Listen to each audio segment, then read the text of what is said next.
नमस्कार, design news के खास प्रोग्राम ज्ञानोदय में आपका स्वागत है। मैं हूं डॉक्टर प्रतीक श्रीवास्तव। न केवल भारत में बल्कि पूरी दुनिया में आईटी सेक्टर के बारे में ये कहा जाता है कि सबसे ज्यादा नौकरियां अगर किसी क्षेत्र में मिलती हैं तो वो आईटी सेक्टर है। और इन दोनों तो आईटी सेक्टर में जॉब को लेकर बूम आया हुआ है। लोगों को लाखों करोड़ों के पैकेज मिल रहे हैं और नौजवानों में आईटी सेक्टर को लेकर एक चार्म बना हुआ है, एक इंटरेस्ट बना हुआ है। यह भी कहा जा रहा है कि आने वाले कई वर्षों में आईटी सेक्टर में करोड़ों की तादाद में नौकरियां निकलेंगी और जो नौजवान प्रोग्रामिंग के मास्टर बन जाएंगे, प्रोग्रामिंग की जानकार बन जाएंगे या प्रोग्रामिंग सीख लेंगे, उन्हें किसी भी सूरत में रोजगार की या एम्प्लॉयमेंट की कमी नहीं रहेगी। कोई जरूरी नहीं है कि आप इंजीनियरिंग करके ही प्रोग्रामिंग सीखें। कोई जरूरी नहीं है कि आप बीई करने के बाद या मैथमेटिक्स के स्टूडेंट बनने के बाद प्रोग्रामिंग के मास्टर्स बने। कंप्यूटर को चलाने के लिए, सॉफ्टवेयर को चलाने के लिए प्रोग्रामिंग आनी चाहिए और प्रोग्रामिंग सीखने के लिए सबसे अच्छी जगह है प्रोग्राम्स पॉइंट। उसके डायरेक्टर गौरव अग्रवाल जी हमारे साथ मौजूद हैं। आपका बहुत स्वागत है। नमस्ते गौरव जी, कोरोना आया, बहुत भयावह था, भीषण अनुभव था हमारा। बिल्कुल। और हमने देखा कि लोगों की जॉब्स गए, लोगों की नौकरियां गई, लोग घरों में थे। और जब कोरोना खत्म हुआ या कम पड़ा, उसके बाद अचानक आईटी सेक्टर में ऐसा क्या हुआ कि बूम आ गया और अब लोगों को लाखों रुपए के पैकेज पर नौकरी मिल रही है, रखा जा रहा है। बिल्कुल। तो कोरोना के बाद एकदम सिचुएशन में क्या बदलाव आया? सर, आईटी सेक्टर में जॉब्स तो पहले भी हुआ करती थी। मतलब अगर हम लोग कोरोना के पहले की बात करें तब भी आईटी सेक्टर में जॉब्स हुआ करती थी, बट तब लिमिटेड जॉब्स थी। या फिर हम ये कहें कि सिर्फ कंप्यूटर साइंस या फिर जिनका बैकग्राउंड आईटी का है उन्हीं को प्राथमिकता मिला करती थी कोरोना के पहले। पर हमने देखा है हमेशा जब भी किसी फील्ड का बूम आता है, बूम मतलब कि जब वैकेंसीज इतनी होती है कि किसी पर्टिकुलर डोमेन से उनका काम नहीं हो पाता है, तो उस समय फिर वो लोग ऐसे लोग सर्च करते हैं जिनके पास डिग्री से ज्यादा स्किल्स हो। भाई, कंप्यूटर साइंस या फिर आईटी का इंजीनियरिंग होना आपके पास जरूरी नहीं है। अगर आपके पास स्किल्स भी होती है तो आप आईटी में स्विच कर सकते हैं। पर उन्हें तो काम से मतलब है, ज्ञान से मतलब है। उन्हें काम से मतलब है।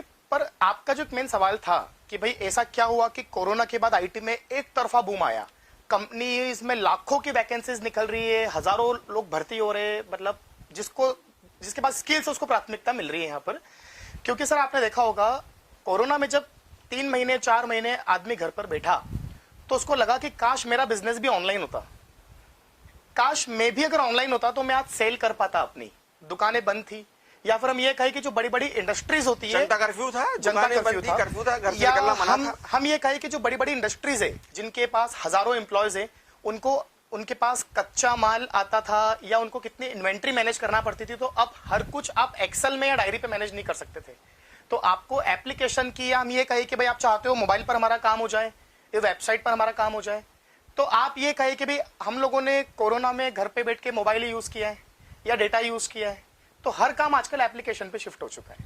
तो इसलिए कोरोना के बाद बूम आया। बूम आ चुका है। पर उससे मुझे एक बात और आपसे जानना है गौरव जी कि साल भर पहले किसी व्यक्ति की नौकरी लगी, उसको 4 लाख पर एनम का पैकेज मिला। बिल्कुल बिल्कुल। और 1 साल में ही वो 8 या 9 पर पहुंच गया। बिल्कुल। तो इतनी ग्रोथ बिल्कुल दूसरी और किसी इंडस्ट्री में या दूसरे किसी सेक्टर में देखने को नहीं मिल रही है। तो मुझे वो भी आश्चर्य होता है कि आखिर ऐसा क्या है प्रोग्रामिंग में कि आप 1 साल के अंदर जस्ट डबल हो रहे हैं।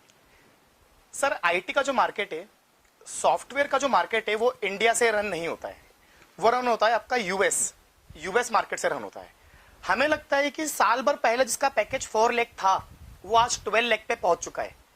सर, देखा जाए तो साल भर पहले उसका पैकेज 4 लाख भी कम था, क्योंकि अगर कोई आईटी कंपनी किसी एम्प्लॉय को 4 लाख पे करती है तो वो उससे इंटू 10 इंटू 20 अपने क्लाइंट से चार्ज करती है, यूएस क्लाइंट से। जैसे आज अगर मैं आपसे बात करूं, ऑनलाइन कई सारी वेबसाइट्स है जहां से प्रोजेक्ट मिलते हैं बनाने के लिए, वहां पर आवर मतलब 1 घंटे काम करने का जो रेट होता है वो स्टार्टिंग रेट होता है $20 to $30 पर आवर, मतलब $20 से $25। और अगर आज की तारीख में हम मानेंगे 70 रुपए अगर डॉलर की कीमत है कम से कम, बिल्कुल तो ये 1400-1500 रुपए आपको पर आवर का चार्ज मिलता है वहां पर। उसके बाद क्या होता है कि आजकल फॉर एग्जांपल मेरी जॉब लगी आज से कुछ साल पहले, 1-2 साल पहले 4 या 6 लाख की, राइट। अब मुझे अगर किसी कंपनी का 6 या 7 लाख का ऑफर मिल चुका है तो वो ऑफर से मुझे अगली कंपनी अच्छा ऑफर देके हायर करना चाहती है, क्योंकि रिसोर्सेज की कमी है सर, मेन रिसोर्सेज की कमी है। फॉर एग्जांपल अगर मेरी आईटी कंपनी है और मुझे अगर 100 लोग चाहिए, तो मुझे वो 100 लोग नहीं मिल पा रहे, डिग्री लेकर खड़े, बट मुझे डिग्री नहीं चाहिए, वो उस लेवल पे नहीं है, मुझे स्किल्स चाहिए। ये जब हमारे यहाँ इंदौर में टीसीएस आया और इन्फोसिस आया, बिल्कुल। और इंदौर के लोगों को, लड़कों को नौकरियां नहीं मिली, तो सरकार ने आपत्ति ली कि भाई हमने तो आपको इतनी बड़ी जमीनी से आधार पे दी थी कि आप हमारे इंदौर के लड़कों को नौकरी देंगे। तो उन्होंने कहा साहब इंदौर के लड़कों के पास डिग्रियां, स्किल्स नहीं है। बिल्कुल, ये टाटा ने कहा, हाँ। ये इन्फोसिस ने कहा कि आपके पास डिग्रियां तो हैं, बिल्कुल, पर आपके कोर्स ऐसे नहीं है कि हमारे काम के बच्चे हों। स्किल ओरिएंटेड कोर्सेज नहीं है आपके, ये टाटा का कहना था। उसके अलावा जैसे आज हम लोग इंदौर में कई आईटी कंपनीज हमें अप्रोच करती है कि भाई हमें लोग चाहिए काम करने वाले, हमें कोई फर्क नहीं पड़ता कि भाई इनका बैकग्राउंड कॉमर्स है, इनका इंजीनियरिंग कौन सी ब्रांच में हुआ था, उनको स्किल्स चाहिए। मैं वही जानना चाह रहा था कि भाई जिसने बीई किया है या जिसने किसी भी ब्रांच में वो किया है, इंजीनियरिंग किया है या बीसीए किया है, एमसीए किया है, भाई देखिए वो तो टेक्निकल और डिग्री वाला है, उसको तो काम मिल ही जाएगा। लेकिन आप जो ये दावा करते हैं कि अगर आपने कॉमर्स से या बीए या आर्ट्स सेक्शन से आपने कुछ पढ़ा है, आपका कोई इंजीनियरिंग बैकग्राउंड नहीं है, तो भी आप आईटी सेक्टर में उससे नौकरी दिला देंगे, तो वो कैसे संभव है? सर देखिए, आज कोई स्टूडेंट हमारे पास आता है बिल्कुल रॉ बन के, उसको कंप्यूटर का और आईटी का, यहां तक अपन ये कहे कि उसको टाइपिंग करना भी नहीं आती है, हमें चाहिए सिर्फ समय उसका 1 साल का।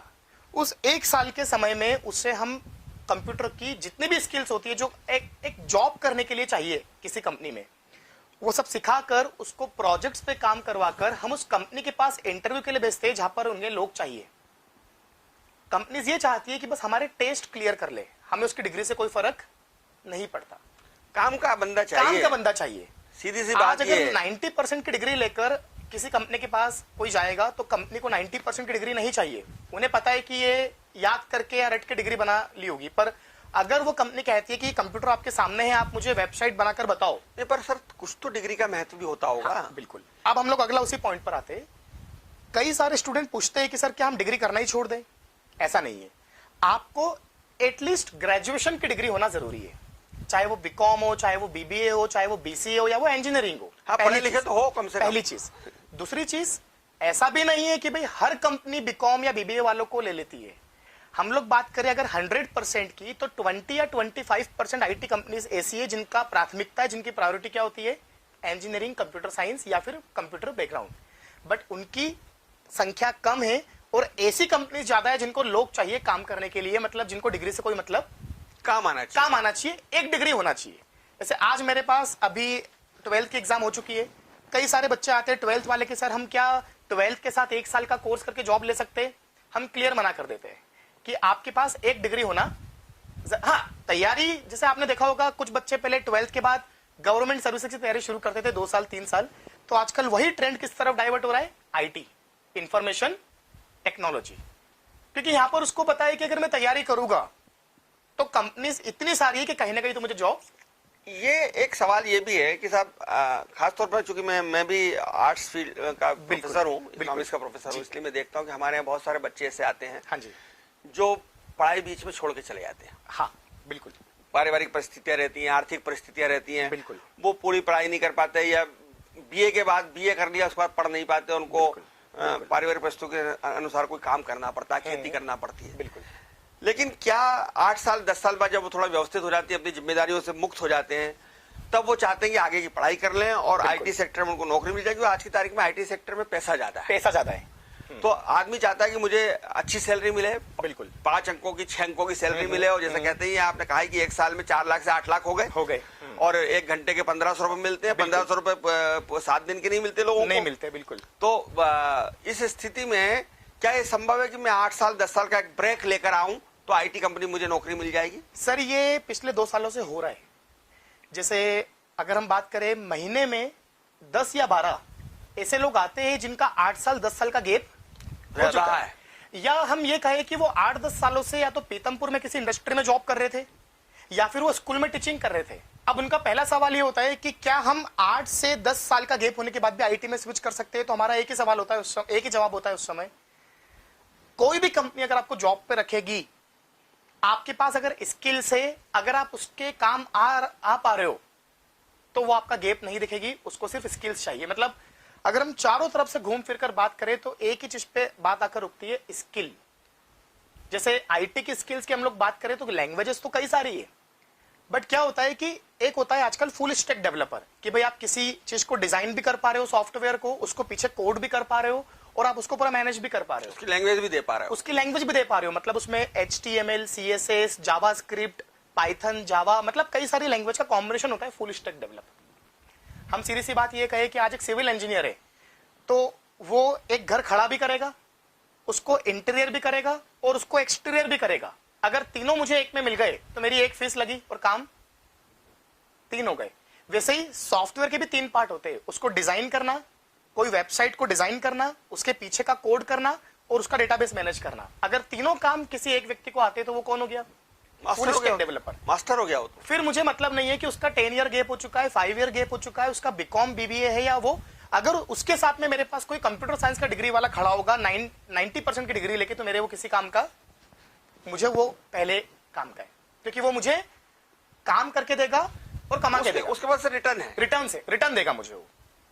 अच्छा साहब, ये एक इंदौर को लेकर बहुत अखबारों में भी आ रहा है बिल्कुल। भाई इंदौर में इन्फोसिस है, TCS है और भी बहुत सारी कंपनियां आ गई हैं, सैकड़ों कंपनियां, IT कंपनियां हैं। बिल्कुल। हमारे तो IT हब बन चुके हैं और हम IT सेंटर्स बना रहे हैं खंडवा रोड पे और दूसरी जगह बन रहा है। राइट। तो बहुत सारा, क्या आप भविष्य में इंदौर को पुणे, हैदराबाद या मैनहट्टन बनता हुआ देख रहे हैं? सर अभी नाम लेना उचित नहीं रहेगा। एक अखबार में आया था कल ही, भाई अगर इंडिया की बात करें तो जो टॉप IT सिटीज है उसमें नाम आता है बेंगलोर, हैदराबाद, चेन्नई, आपका मुंबई, ये सब टॉप IT सिटीज हो गई, पुणे वगैरह में, राइट।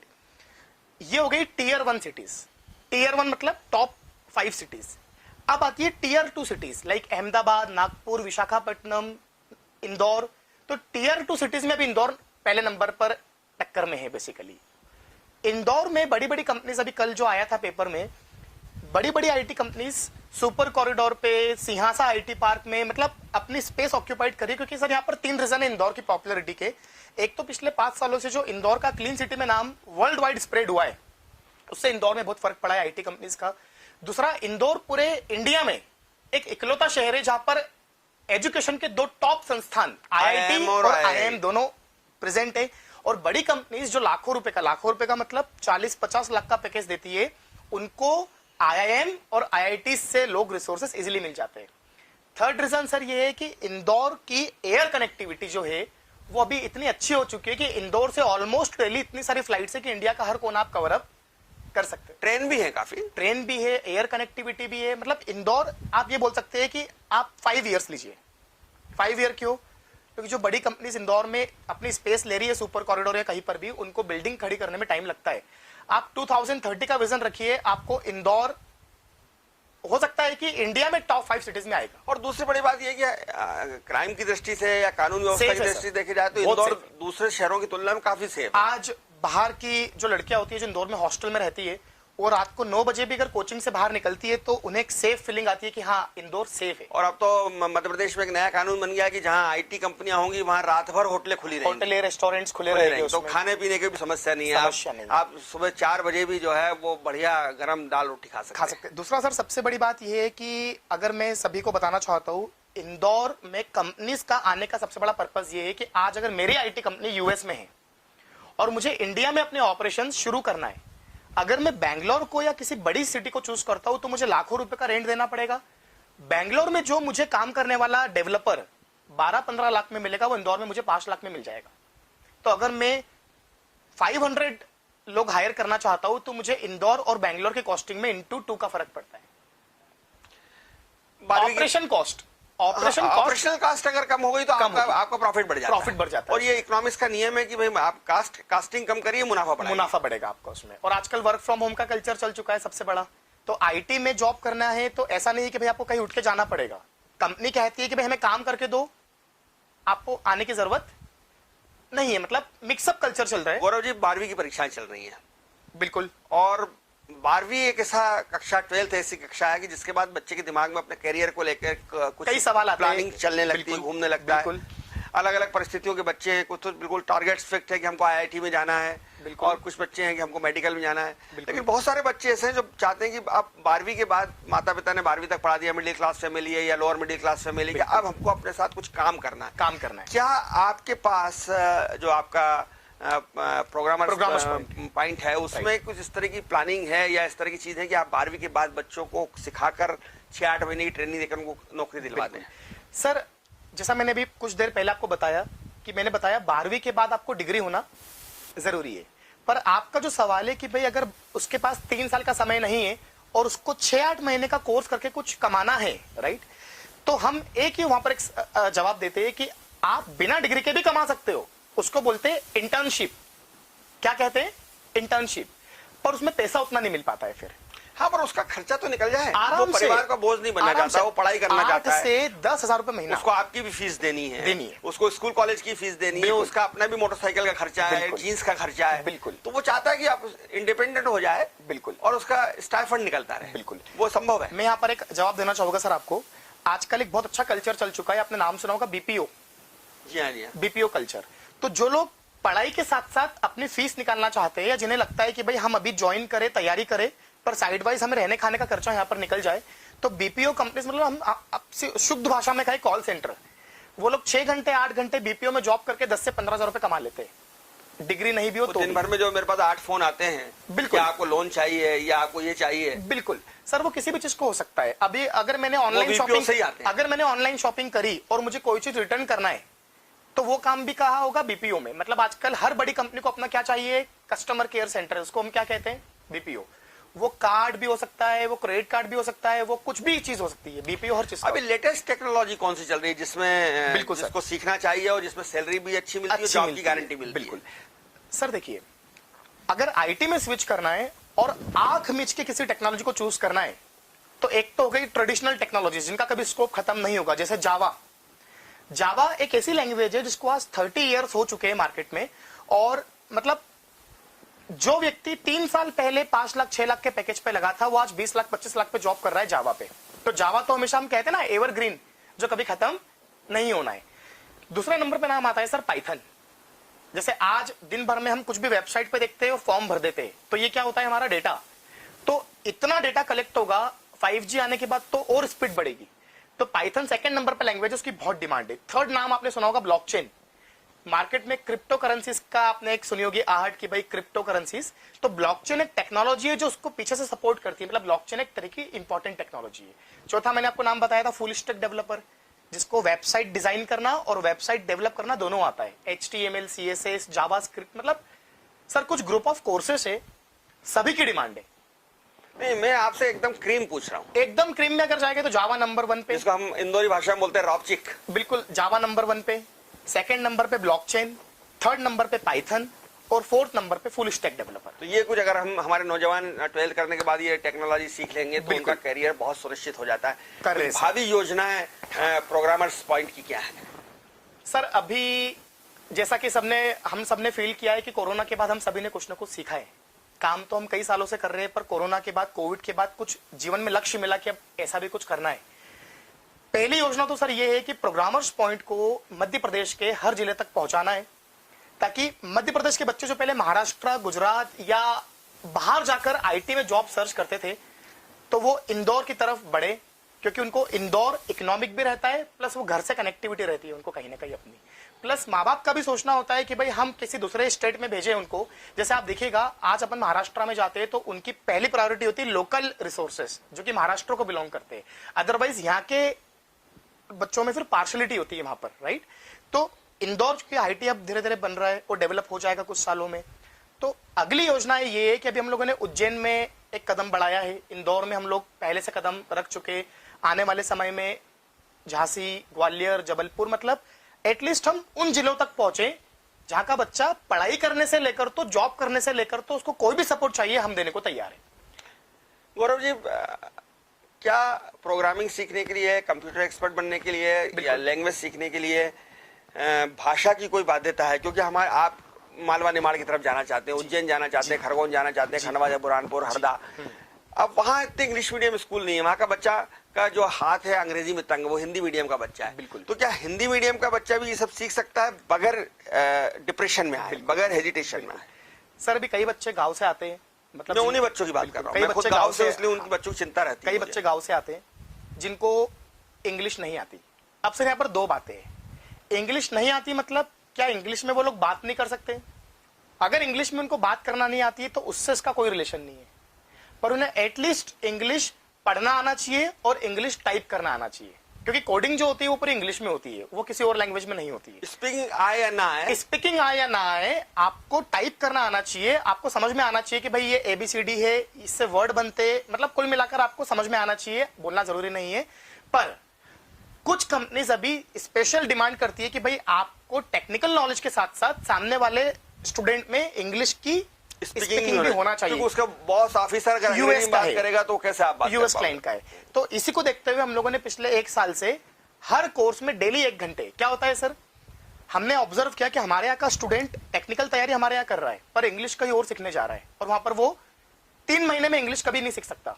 तो हम लोगों ने करिकुलम बना दिया कि अगर वो साल भर हमारे यहाँ पर है तो साल भर तक वो डेली क्या पढ़ेगा, इंग्लिश, और वो इंग्लिश की ग्रामर नहीं पढ़ेगा, स्पीकिंग सीखेगा। मतलब इंग्लिश की क्लास में हमारे एक रूल है कि अगर उस इंग्लिश की क्लास में किसी ने हिंदी बोली तो वो 1 हफ्ते तक क्लास से बाहर रहेगा। देखिए सबसे बड़ा इसका उदाहरण है अरुणा ईरानी जी, बिल्कुल, बहुत महान अभिनेत्री हैं वो, बिल्कुल, लेकिन वो कभी स्कूल नहीं गई, उनने कभी अंग्रेजी नहीं पढ़ी, लेकिन बहुत इंग्लिश और हिंदी बहुत अच्छी अंग्रेजी बोलती हैं वो। तो ये एक उदाहरण है। तो खैर बहुत धन्यवाद गौरव जी, बहुत ज्ञानवर्धक बातें आपने हमारे नौजवान साथियों के लिए बताई है। और अगर आप IT के सेक्टर में कुछ करना चाहते हैं तो इस बात की चिंता छोड़ दीजिए कि आपने इंजीनियरिंग की है या नहीं की है, या आपने BCA MCA किया है या नहीं किया है, इसकी परवाह नहीं करिए। अगर आपके पास ग्रेजुएशन की डिग्री है तो भी आप IT प्रोफेशनल्स बन सकते हैं। जरूरत इस बात की है कि आपके पास गौरव अग्रवाल जैसा एक मार्गदर्शक हो। देखते रहिए डिजाइनर न्यूज, खबरों का सिलसिला जारी है, जारी रहेगा। नमस्कार।